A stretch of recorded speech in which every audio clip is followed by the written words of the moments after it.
اللہم اجرنا من النار یا مجیر یا مجیر یا مجیر برحمتک یا ارحم الراحمین۔ قرآن حکیم کی سورتوں کا جو آخری گروپ آخری 2 پاروں پر پھیلا ہوا ہے، اس کی مکیات میں سے 11 سورتیں ہم پڑھ چکے ہیں جو 29ویں پارے میں ہیں، اور 12ویں سورت آج سورہ نبا ہے جس کا ہم مطالعہ کر رہے ہیں۔ میں یہ عرض کر چکا ہوں کہ پہلی 6 سورتیں ان میں تو 2 سب گروپس وجود میں آئے تھے کہ 2 سورتیں جوڑوں کی شکل میں تھیں اور ایک سورت منفرد مزاج کی۔ سورت الملک بہت جامع اور نہایت منفرد مزاج کی سورت ہے، لیکن سورت القلم اور سورت الحاقہ یہ آپس میں جوڑے ہونے کی نسبت بتمام و کمال رکھتی ہیں۔ اسی طرح سورت المعارج اور سورہ نوح یہ بھی ہر اعتبار سے ایک جوڑے کی حیثیت رکھتی ہیں، لیکن سورہ جن ایک بالکل منفرد مضمون پر بھی ہے اور منفرد مزاج کی حامل۔ البتہ سورہ مزمل سے اب جتنی سورتیں آگے چل رہی ہیں یہ سب جوڑوں کی شکل میں، ان میں سے 3 جوڑے ہم پڑھ چکے ہیں۔ ان میں سے سورہ مزمل، سورہ مدثر، سورہ قیامہ، سورۃ الدہر 2 جوڑے ہم پڑھ چکے ہیں۔ سورہ مرسلات اور آج سورہ نبا اس میں جمع کی جائے تو پھر یہ کہ یہ 4 جوڑے بن جائیں گے۔ میں پچھلی مرتبہ عرض کر چکا ہوں کہ سورہ مرسلات اور سورہ نبا میں یہ نسبت زوجیت جو ہے جوڑے ہونے کی نسبت بتمام و کمال موجود ہے۔ آج ذرا ایک بات اور دلچسپی کی حامل ہے، اس کو نوٹ کر لیں۔ ان چیزوں کی معنوی اہمیت تو شاید زیادہ نہ ہو، لیکن قرآن حکیم سے ایک ذہنی اور مزاجی مناسبت پیدا کرنے میں یہ چیزیں یقیناً مفید ہیں۔ سورہ قیامہ اور سورہ دہر، سورہ مرسلات اور سورہ نبا، اور پھر آگے جو آ رہا ہے جوڑا سورۃ النازعات اور سورہ عبس، ان 2 جوڑوں میں ایک قدر مشترک یہ ہے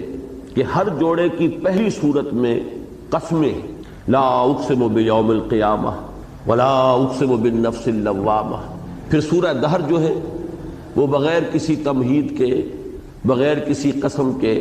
براہ راست شروع ہو گئی ہے۔ هل اتى على الانسان حين من الدهر لم يكن شيئا مذكورا۔ نہ قسمیں، نہ حروف مقطعات، نہ کوئی تمہید، براہ راست گفتگو شروع۔ اگلے جوڑے میں پھر یہی بات ہے، والمرسلات عرفا فالعاصفات عصفا۔ پہلے قسمیں ہیں، لیکن یہ کہ سورۃ النبا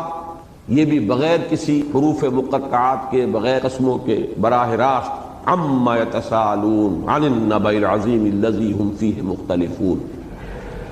یہی آپ کو قدر مشترک جو ہے وہ اگلے جوڑے ملے گی، سورۃ النازعات، والنازعات غرقا والناشطات نشطا والسابحات سبحا۔ اب یہ جو ہے قسموں پر مشتمل ہے آیات، لیکن اگلی سورت سورہ عبس، عبس وتولی ان جاءہ الاعمی، بغیر کسی تمہید کے، بغیر حروف مقطعات کے، بغیر قسموں کے بات براہ راست شروع ہو رہی ہے۔ تو ان 3 جوڑوں میں یہ بات جو ہے قدر مشترک کے طور پر نوٹ کر لیجئے کہ تینوں کی پہلی جو صورتیں ہیں ان میں قسمیں ہیں، جبکہ ہر جوڑے کی جو دوسری صورت ہے اس کا آغاز بلا کسی تمہید، بغیر حروف مقطعات، بغیر قسموں کے ہو جاتا ہے۔ پہلے 2 جوڑوں میں ایک اور قدر مشترک بھی ہے۔ اب اس کا تعلق ہے قرآن مجید کے آہنگ سے، صوتی آہنگ، جس کو میں نے بارہا کہا ہے قرآن کا اپنا ایک انٹرنزک میوزک ہے، داخلی اس کی ایک غنا کی کیفیت ہے، اس کے اندر ایک موسیقی ہے، یہ اس کو ہم کہیں گے یہ ملکوتی موسیقی ہے، ڈیوائن میوزک ہے۔ لیکن یہ کہ ان میں سورہ قیامہ میں اور سورہ مرسلات پہلی جو دونوں صورتیں ہیں، دونوں جوڑوں کی پہلی صورتیں، ان میں آپ دیکھتے ہیں کہ قوافی، جن کو فواصل کہا جاتا ہے، قافیے کا لفظ ہم استعمال نہیں کرتے اس لیے کہ یہ لفظ جو ہے اشعار کے ساتھ مختص ہے، لیکن قرآن مجید بھی چونکہ میں نے بارہا عرض کیا ہے کہ اگرچہ یہ شاعری نہیں ہے معاذ اللہ، لیکن یہ ہے کہ جسے آج کل کی زبان میں آزاد نظم کہا جاتا ہے، وہ محسوس ہوتا ہے کہ شاید قرآن مجید ہی سے اخذ کیا گیا یہ اسلوب۔ اس سے پہلے دنیا میں یہ اسلوب موجود نہیں تھا کہ ایک ردم تو ہوتا ہے اور کچھ نہ کچھ قوافی بھی ہوتے ہیں، لیکن یہ کہ وزن اور بحر کا معاملہ نہیں ہوتا۔ وہ جو ٹیکنیکل ساری مباحث جو ہے، ساری بحثیں وہ آزاد نظم میں نہیں ہوتی۔ قرآن مجید میں کچھ تھوڑی سی یہ کہا جا سکتا ہے کہ مشابہت جو ہے وہ بلینک ورس سے یا آزاد نظم کے ساتھ موجود ہے، بلکہ میں نے جو پہلی بات کہی تھی وہ زیادہ صحیح تھی کہ معلوم ہوتا ہے کہ یہی اسلوب ہے کہ جو بعد میں اہل ادب نے مستعار لیا ہے ان آسمانی کتابوں سے، جس کو کہ کہا جاتا ہے آج بلینک ورس یا یہ کہ آزاد نظم۔ اس اعتبار سے قوافی تو ہوتے ہیں لیکن اس پر لفظ کا اطلاق نہیں کیا جائے گا قوافی کا، بلکہ فواصل آیات، وہ الفاظ جن پر کہ آیت جو ہے وہ ختم ہوتی ہے اور گویا کہ فصل قائم ہوتا ہے اگلی آیت سے۔ تو آپ دیکھتے ہیں سورہ قیامہ میں بھی اور سورہ مرسلات میں بھی چند آیتوں کے بعد فواصل بدل جاتے ہیں۔ سورہ قیامہ میں یہ بہت نمایاں ہے، لا اقسم بیوم القیامہ ولا اقسم بالنفس اللوامہ ایحسب الانسان ان لن نجمع عظامہ بلا قادرین علی نسوی بنانہ بل یرید الانسان لیفجر امامہ یسأل ایان یوم القیامہ۔ اب یہاں پہ مہ کا جو چلا آ رہا تھا اب وہ بدلے گا، فَإِذَا بَرِقَ الْبَصَرُ وَخَسَفَ الْقَمَرُ وَجُمِعَ الشَّمْسُ وَالْقَمَرُ يَقُولُ الْإِنسَانُ يَوْمَئِذٍ أَيْنَ الْمَفَرُّ كَلَّا لَا وَزَرَ إِلَىٰ رَبِّكَ يَوْمَئِذٍ الْمُسْتَقَرُّ يُنَبَّأُ الْإِنسَانُ يَوْمَئِذٍ بِمَا قَدَّمَ وَأَخَّرَ۔ اب اس کے بعد پھر وہ بدل جائیں گے، بَلِ الْإِنسَانُ عَلَىٰ نَفْسِهِ بَصِيرَةٌ وَلَوْ أَلْقَىٰ مَعَاذِيرَهُ لا تحرك به لسانك لتعجل به ان علينا جمعه وقرآنه فإذا قرأناه فاتبع قرآنه ثم ان علينا بيانه۔ اب یہ آپ دیکھ رہے ہیں کہ چند آیتیں ایک قسم کے فواصل پر ختم ہوئی، اگلی آیتوں کا ایک گروپ آ گیا، اس میں قوافی کہیں یا فواصل کہیں بدل گئے۔ یہی سورہ مرسلات میں کیفیت تھی، اسی طریقے سے 4 5 آیتوں کے بعد جو ہے وہ فواصل بدل گئے۔ لیکن ان دونوں جوڑوں کی جو دوسری صورتیں ہیں، سورۃ الدہر میں بھی آپ دیکھیں گے شروع سے آخر تک ایک ہی قافیہ یا ایک ہی انداز میں آیتیں ختم ہوتی ہیں، اور بالکل وہی شان سورہ نبا کی ہے۔ ابھی آپ نے اس کی پوری تلاوت سنی ہے، شروع سے لے کے آخر تک کہیں فواصل بدلتے نہیں ہیں، بلکہ وہی فواصل چلے گئے ہیں ابتدا سے، سوائے اس کے کہ تمہیدی آیت آپ کہیں گے جو 5 جو ہے عما یتساءلون عن النبأ العظیم الذی ہم فیہ مختلفون کلا سیعلمون ثم کلا سیعلمون۔ اس کے بعد 35 آیات مسلسل جا رہی ہیں، الم نجعل الارض مہادا والجبال اوتادا وخلقناکم ازواجا وجعلنا نومکم سباتا وجعلنا اللیل لباسا الی آخر سورہ۔ یہی جو ہے انداز چلا جائے گا۔ تو ان دونوں جوڑوں میں یہ قدر مشترک نوٹ کر لیجئے کہ ہر جوڑے کا پہلا فرق اس میں چند آیات کے بعد فواصل بدل جاتے ہیں، اور دونوں جوڑوں کا جو دوسرا فرق ہے ان کے اندر یہ ہے کہ شروع سے آخر تک ایک ہی انداز چلا آ رہا ہے۔ اب اس سے آگے بڑھیے تو سورہ مرسلات اور سورہ نبا میں کہ یہ جو نسبت زوجیت جسے ہم کہہ دیتے ہیں زیادہ لمبی عبارت سے بچنے کے لیے، تو اس کو پھر دوبارہ سمجھ لیجیے اس سے مراد کیا ہے۔ زوجین میں بہت سے اعتبارات سے مشابہت ہوتی ہے، بعض اعتبارات سے فرق ہوتا ہے۔ مشابہت بھی ہونی چاہیے لیکن یہ کہ کسی پہلو سے فرق بھی ہوگا، اور وہ فرق ایسا ہوگا کہ دونوں مل کر کسی مقصد کی تکمیل کریں۔ یہ ہے در حقیقت جو بھی کسی بھی زوجین کے جو 2 فرد ہوں گے ان کے مابین مشابہت۔ اب مرد ہے عورت ہے، دونوں انسان ہیں، کہ جتنے پہلو ان کے اندر مشابہت کے ہیں وہ سب کو معلوم ہے، لیکن یہ کہ ایک اعتبار سے ایک فرق بھی ہے، اور وہی فرق ہے کہ جس پر قائم ہے آگے نسل کا چلنا اور تناسل اور یہ سارا معاملہ جو ہے اسی سے متعلق ہے۔ ایک فرد جو ہے زوجین میں سے ایک جو فرد ہے وہ اس مقصد کی تکمیل نہیں کر سکتا جب تک کہ دونوں کا اجتماع نہ ہو۔ یہی آپ کو نسبت زوجیت کو سمجھ لینا چاہیے کہ یہ اس کی ایک مثال ہے۔ تو 2 صورتوں کے مابین نسبت زوجیت میں مشابہتیں بھی بہت ہونی چاہیے اور کچھ فرق ہونا چاہیے، اور فرق بھی ایسا ہو کہ جس سے کسی ایک مقصد کی تکمیل ہو رہی۔ تو میں نے مشابہتیں جب سورہ مرسلات کا ہم نے آغاز کیا تھا تو میں نے کچھ گنوائی تھی، مثلا یہ کہ جو مشابہ آیات ہیں ذرا ان کو نوٹ کیجئے۔ مثلا سورہ مرسلات میں فرمایا، ہم پڑھ چکے ہیں وَإِذَا السَّمَاءُ فُرِجَتْ، آج ابھی ہم نے تلاوت میں تو سن لی ہے آیت، آگے 10 میں بھی آ جائے گی وَفُتِحَتِ السَّمَاءُ فَكَانَتْ أَبْوَابًا، جبکہ آسمان میں دراڑیں پڑ جائیں گی، رخنے پیدا ہو جائیں گے۔ اور سورہ نبا میں جبکہ آسمان جو ہے وہ کھول دیا جائے گا اور دروازے ہی دروازے ہو جائیں گے، بات ایک ہی ہے، صرف یہ کہ الفاظ کا فرق ہے۔ وَإِذَا الْجِبَالُ نُصِفَتْ سورہ مرسلات میں، سورہ نبا میں وَسُيِّرَتِ الْجِبَالُ فَكَانَتْ سَرَابًا، نصفہ جس کو کہا گیا ہے سورہ طٰہٰ میں، پہاڑوں کو ہم ریزہ ریزہ کر کے جو ہے ریت بنا دیں گے، وہی بات یہاں کہی گئی وَسُيِّرَتِ الْجِبَالُ فَكَانَتْ سَرَابًا، اور پہاڑ چلا دیے جائیں گے اور وہ ہو جائیں گے جیسے کہ ریتلے میدان ہوتے ہیں، چٹیل میدان ریت والے، جن میں کہ ایک سراب کی کیفیت پیدا ہو جاتی ہے کہ پانی نظر آنے لگتا ہے، در حال کہ پانی نہیں ہوتا۔ اسی طرح علم نجعل الارض کفاتا، اب ذرا اس آیت کا تقابل کیجئے، علم نجعل الارض مہادا، معلوم ہوا کہ صرف ایک لفظ کا فرق ہے، باقی تقریباً وہی آیت ہے۔ کیا ہم نے زمین کو بنا نہیں دیا سمیٹ لینے والی؟ اور یہاں فرمایا کیا ہم نے زمین کو بنا نہیں دیا بچھونا فرش؟ اسی طریقے سے پہاڑوں کا ذکر، وَجَعَلْنَا فِيهَا رَوَاسِيَ شَامِخَاتٍ، یہ سورہ مرسلات کی آیت ہم پڑھ چکے ہیں۔ یہاں فرمایا وَالْجِبَالَ أَوْتَادًا، ہم نے پہاڑوں کو میخوں کی طرح گاڑ دیا ہے زمین میں۔ اسی طرح فرمایا سورہ مرسلات میں وَأَسْقَيْنَاكُم مَاءً فُرَاتًا، ہم نے پلایا تمہیں پانی بڑا شیریں وہ جو تسکین بخش ہے۔ یہاں فرمایا وَأَنزَلْنَا مِنَ الْمُعْصِرَاتِ مَاءً ثَجَّاجًا، مضمون ایک ہی ہے، مشابہتیں اس وقت گنوا رہا ہوں۔ اسی طرح فرمایا یوم الفصل، میں آپ کو بتا چکا ہوں کہ قرآن مجید میں یہ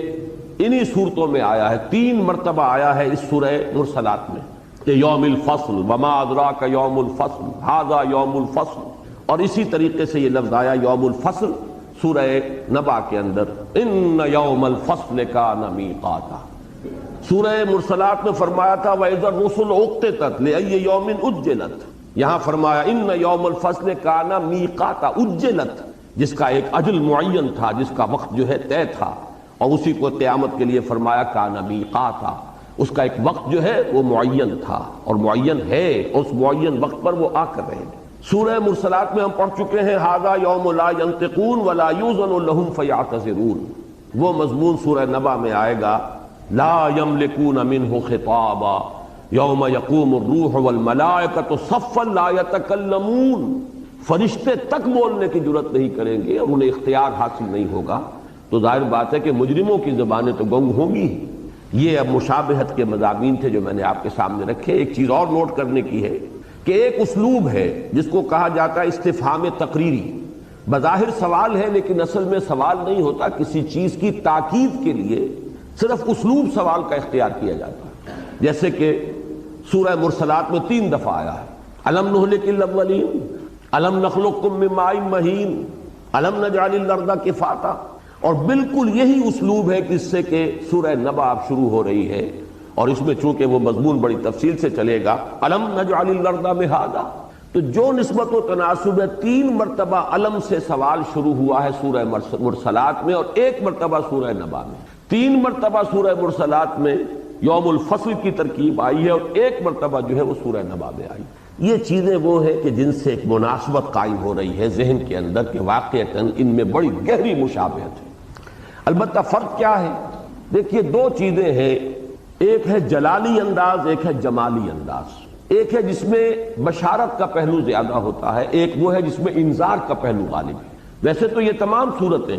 جو آخری 2 گروپ ہیں یا جو آخری منزل ہے جو سورہ قاف سے شروع ہوتی ہے وہ آخری منزل، اور اس میں مکی اور مدنی صورتوں کے 2 گروپ بن گئے ہیں۔ یہ دونوں کے دونوں گروپ جو ہے اور یہ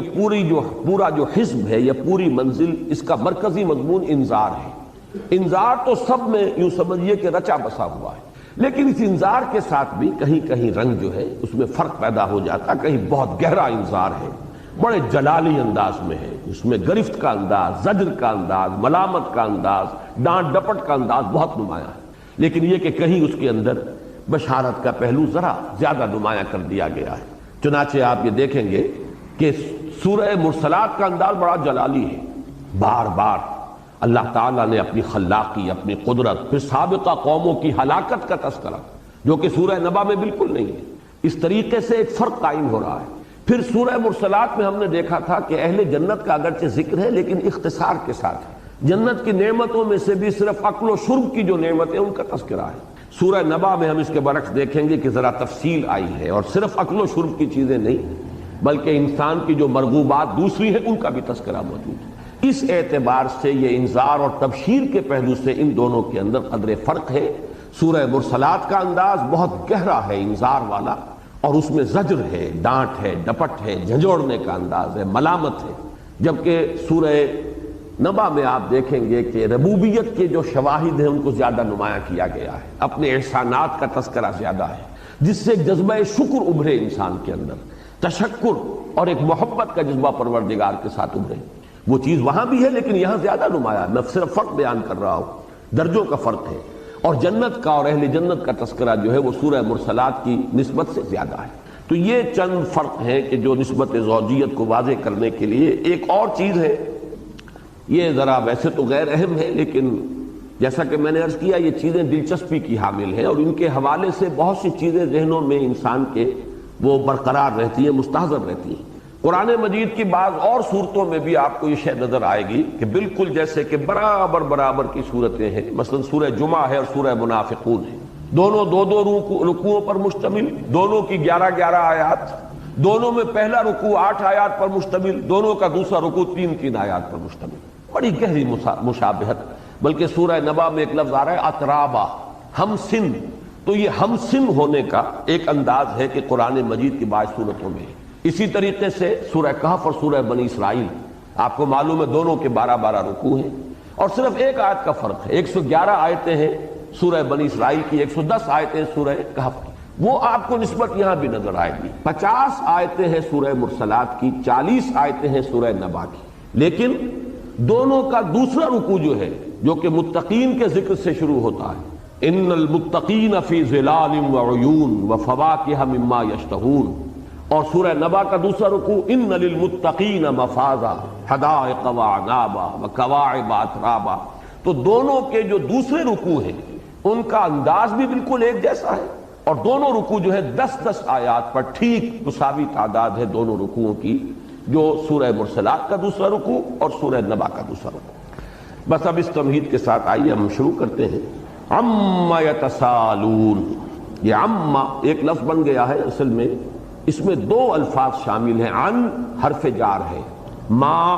حرف استفہام ہے، تو عن ما، لیکن یہ کہ ان کو جمع کیا گیا، نون اور میم چونکہ قریب المخرج ہیں، اس کو ادغام کہتے ہیں، 2 الفاظ مدغم ہو جاتے ہیں ایک دوسرے میں، تو یہ اما میں سے بھی پھر الف جو ہے اس کو حذف کر دیا گیا، اور اس کی بہت سی مثالیں، فیما انتم، فیما کی بجائے فیما، اس لیے کہ اور وہ زبان کے اوپر جو ہے ہلکا ہو گیا، اور اس کے اندر جو ہے ردم کی ایک کیفیت زیادہ پیدا ہو جاتی ہے۔ تو عما یتسالون، کس چیز کے بارے میں یہ ایک دوسرے سے پوچھ گچھ کر رہے ہیں، یا کس چیز کے بارے میں یہ بکثرت سوال کر رہے ہیں۔ یتسالون سوال سے بنا ہے، لیکن باب تفاعل ہے یہ، اور باب تفاعل کے خواص میں دونوں چیزیں شامل ہیں۔ ایک تو مشارکت، جو باب مفاعلہ کا تو یوں سمجھیے کہ بہت ہی اہم خاصہ ہے، لیکن باب تفاعل کے اندر بھی موجود ہے مشارکت، 2 افراد، 2 گروہ، 2 فریق مل کر کسی کام کو کر رہے ہیں، اور ایک یہ کہ اس میں مبالغہ ہوتا ہے، تو اس اعتبار سے دونوں معنی ہوں گے۔ اما یتسالون، کس چیز کے بارے میں یہ آپس میں گفتگو کر رہے ہیں، جس کے لیے کہ بہترین ترجمہ اردو جو ترجمہ نگار ہے قرآن مجید کے، انہوں نے مترجمین لفظ استعمال کیا ہے، کس چیز کے بارے میں چہمے گوئیاں ہو رہی ہیں، یہ چہمے گوئی تذکرہ ہو رہا ہے، اس نے اس سے کہا، اس نے اس سے کہا، آپس میں سوال بھی کر رہے ہیں، یہ کیا بات ہے جو محمد کہہ رہے ہیں صلی اللہ علیہ وسلم،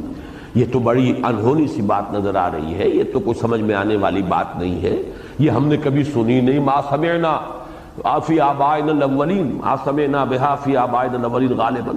یہ الفاظ ہیں، ہم نے اپنے آباء و اجداد میں تو ایسی باتیں نہیں سنی۔ تو چہمے گوئی کا اگر ترجمہ کریں گے تو یہ گویا مشارکت ہے کہ ایک دوسرے سے سوال کیا جا رہا ہے، اور مبالغہ ہے تو پھر حضور صلی اللہ علیہ وسلم پر سوالوں کی بوچھاڑ کی جا رہی ہے۔ عما یتسالون، یہ کس چیز کے بارے میں محمد الرسول اللہ صلی اللہ علیہ وسلم پر سوالوں کی بوچھاڑ کر رہے ہیں۔ عن النبأ العظیم،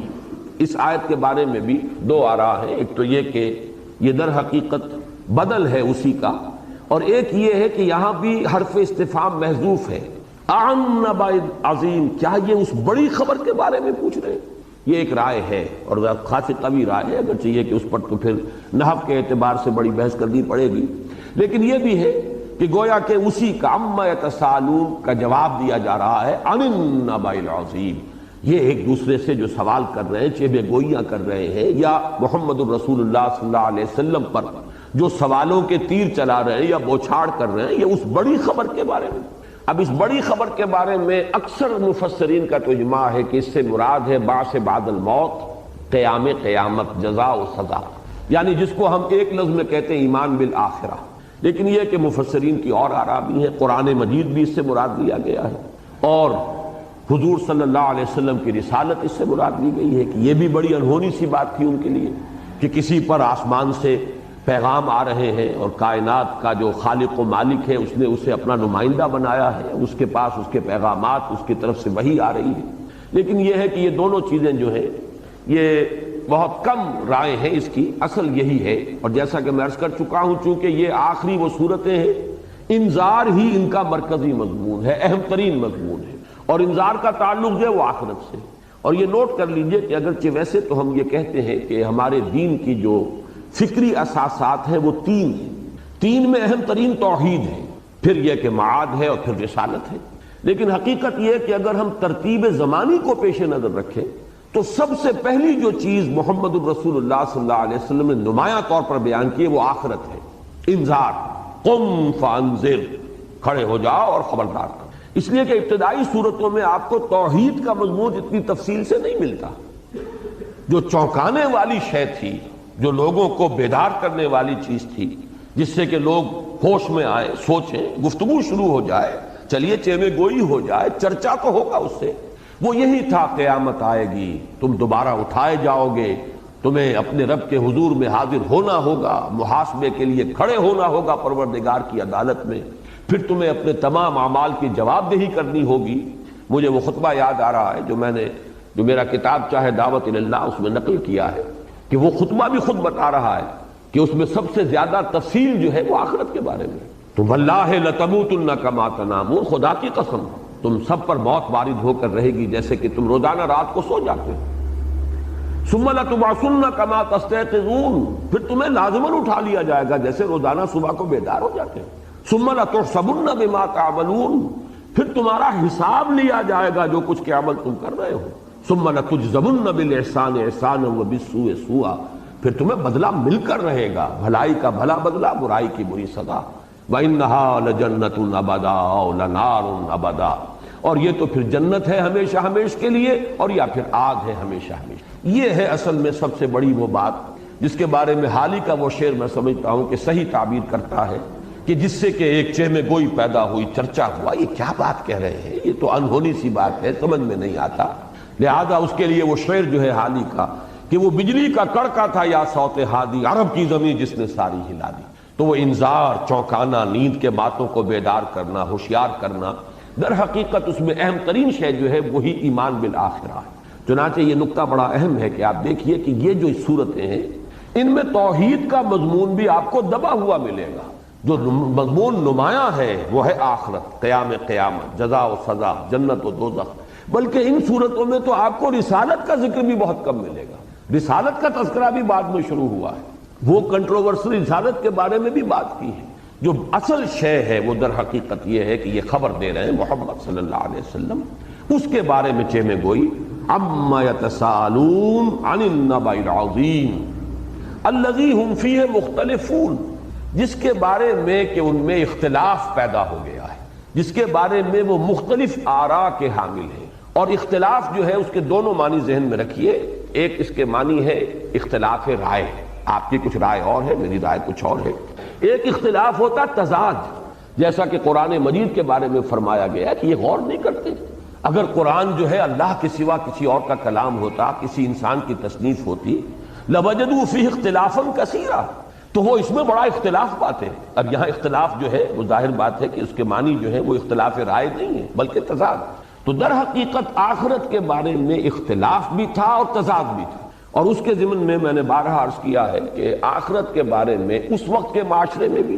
اور آج بھی اگر جائزہ لیں گے تو ہمارا جو معاشرہ ہے اس میں کم سے کم 6 اوپینینز موجود ہیں۔ یہ مختلف شیڈز ہیں انکار آخرت کے۔ انکار آخرت صرف یہی نہیں ہے کہ صاف کہہ دیا جائے کہ کوئی آخرت واخرت نہیں ہے، کوئی باس بعد الموت نہیں ہے، یہ تو ہے ہی، یہ تو سری انکار ہے، چٹا انکار ہے، صاف انکار ہے۔ لیکن یہ کہ کچھ اور شکلیں بھی انکار آخرت کی ہے، چونکہ یہاں فرمایا گیا الذی ہم فیہ مختلفون، اور قرآن مجید کے شواہد سے معلوم ہوتا ہے کہ ایک ہی ریئیکشن نہیں تھا اس پر، بلکہ ان لوگوں کے مختلف ریئیکشنز تھے۔ مثلا ایک ایکسٹریم ریئیکشن تو یہ تھا ہیہات لما توعدون، انہونی بات ہے، انہونی بات ہے، ناممکن ہے، محال مطلق ہے، جب ہم مٹی ہو کر مٹی میں مل جائیں گے، ہماری ہڈیاں بھی گل سڑ جائیں گی، اذا کنا عظاما نخرہ، ہڈیاں بھی گلی سڑی ہڈیاں رہ جائیں گی، تو کیسے ممکن ہے کہ دوبارہ اٹھا لیا جائے؟ تو یہ تو ہوا گویا کہ صاف انکار، کورا انکار، چٹا انکار، پوری نفی اور تردید۔ ایک یہ کہ ہاں کچھ معلوم تو ہوتا ہے کہ ہوگا، آخر ہمارے اندر ایک اخلاقی حص ہے، ہم محسوس کرتے ہیں کہ کوئی رسپانسبلٹی، کوئی جواب دہی ہونی چاہیے، لیکن ان نظن الا ظنا وما نحن بمستيقنين، کچھ گمان سا تو ہوتا ہے لیکن ہمیں یقین نہیں، اور یقین جب تک پیدا نہ ہو، ظاہر بات ہے کہ انسان کا طرز عمل تو وہی رہے گا جو نہ ماننے والے کا ہے۔ آخرت کا یقین نہیں ہے تو آپ کا طرز عمل اور ایٹیچیوڈ زندگی میں وہی رہے گا کہ جو انکار کرنے والے کا۔ اس سے آگے چلیے، ہاں آخرت تو ہے، جائیں گے اپنے رب کے پاس، لیکن وہاں ہمارے یہ دیوی دیوتا جو ہیں یہ کس مرض کی دوا ہیں؟ یہ ہماری شفاعت کریں گے۔ ہؤلاء شفعاؤنا عند اللہ، یہ ہمارے شفاعے ہیں، یہ ہمارے شفعاء ہیں، شفاعے نہیں شفعاء، یہ ہمارے شفعاء ہیں کہ جو وہاں ہماری جو ہے شفاعت کریں گے، ہمیں چھڑوا لیں گے۔ اسی لیے تو ہم نے مورتیاں بنائی ہیں، اسی لیے ہم ڈنڈوت کرتے ہیں، چڑھاوے چڑھاتے ہیں، وہ سارا تصور۔ اب یہ کہ ہمارے ہاں اس کی شکل بدل گئی ہے، وہ مورتیاں نہیں ہیں، مورتیاں بھی بنتی تھی بزرگوں کے نام پر، بزرگوں ہی کے لیے تماثیل تھیں جو ان کے بڑے اولیاء اللہ ان کے قوموں میں گزرے تھے، ان کے نام پر۔ یا یہ کہ عرب میں مورتیاں بنائی گئی تھی، فرضی مورتیاں فرشتوں کے نام پر۔ لیکن یہ کہ آج ہمارے ہاں وہ اولیاء اللہ کی قبروں کے ساتھ وہی کچھ ہو رہا ہے کہ جو اس وقت مورتیوں کے ساتھ ہوتا تھا۔ وہ مورتیوں کو دھوتے تھے اور دھون پیتے تھے، یہاں قبریں دھوئی جا رہی ہیں اور وہ تبرک بنتا ہے۔ فرق تو اس کے کچھ نہیں، صرف یہ کہ اس کی ایک اس کی شکل اور حیت بدلی۔ اس سے آگے ایک اور بات تھی، ہاں ہے آخرت ہوگی، ٹھیک ہے، لیکن یہ کہ ہم تو فلاں کی اولاد ہیں۔ یہ آپ کو معلوم ہے کہ یہود کے ہاں یہ سب سے زیادہ جہاں موجود تھا، نحن ابناء اللہ واحباؤہ، ابراہیم کی اولاد ہیں ہم، موسیٰ کے ماننے والے ہیں، آخر اللہ کے چہیتے ہیں۔ we are the chosen people of the Lord، ہم تو چنے ہوئے لوگ ہیں، منتخب لوگ ہیں، تو ہم سے حساب کتاب نہیں ہے۔ لن تمسنا النار الا ایاما معدودہ، ہمیں تو آگ چھو ہی نہیں سکتی مگر گنتی کے چند دن۔ ایک اور اس سے بھی زیادہ جہالت تھی کہ ٹھیک ہے جب آپ کہتے ہیں شاید ہو جائے، وَلَئِن رُدِدتُّ إِلَىٰ رَبِّي لَأَجِدَنَّ خَيْرًا مِنْهَا مُنْقَلَبًا، لیکن ہمیں دنیا میں اللہ نے نعمتیں دی ہیں، وجاہت دی ہے، ہمیں دولت دی ہے، عزت دی ہے، تو اس کا مطلب ہے ہم اللہ کے چہیتے ہیں، لاڈلے ہیں، اللہ کی نگاہ کرم ہم پر ہے، تو جب اس کی نگاہ کرم ہم پر ہے تو وہاں بھی اس کی نگاہ کرم ہم پر ہوگی۔ اور جیسے کہ میں کہا کرتا ہوں، ایک خاص کولوکیل لینگویج ہے یہ ہمارے اس خاص علاقے کی، کہ تم جیسے جوتیاں یہاں پٹخار رہے ہو ویسے ہی جوتیاں وہاں پٹخارو گے۔ اور ہمیں جو کچھ یہاں دیا ہے ہمارے رب نے، وَلَئِن رُدِدتُّ إِلَىٰ رَبِّي لَأَجِدَنَّ خَيْرًا مِنْهَا مُنْقَلَبًا، اگر مجھے لوٹا دیا گیا، اگر لوٹا ہی دیا گیا، تب مجھے تو یہاں سے بھی بہتر ملے گا۔ لَأُوتَيَنَّ مَالًا وَوَلَدًا، مجھے تو ملے گا، اللہ کی نظر کرم ہے مجھ پر۔ ایک جگہ آیا وَلَئِن رُجِعْتُ إِلَىٰ رَبِّي، اگر مجھے لوٹا دیا گیا اپنے رب کی طرف، جب تم کہہ رہے ہو تو مجھے خوف کی کوئی ضرورت نہیں۔ اور سب سے سٹل انداز جو ہے، سب سے زیادہ سٹل، نہایت لطیف انداز انکار آخرت کا، وہ یہ ہے جی اللہ بڑا غفور اور رحیم ہے، وہ کیا لوگوں کو جہنم میں ڈال کے اسے کیا لینا ہے، وہ تو صرف یہ کہ تھوڑا سا اس نے دھمکا دیا ہے تاکہ لوگ سیدھے ہو جائیں، سیدھے رہیں، لیکن یہ کہ وہ جہنم میں ڈالے گا نہیں، غفور ہے، رحیم ہے۔ کیا تمہیں کس چیز، یا ایھا الانسان ما غرک بربک الکریم الذی خلقک فسواک فعدلک، پوری سورہ مبارکہ جو ہے سورہ انفطار، وہ در حقیقت اسی مرکزی مضمون پر ہے۔ تو یہ 6 شیڈز ہیں انکار آخرت کے، ایک کورا چٹا انکار، دوسرا یہ کہ انکار نہیں،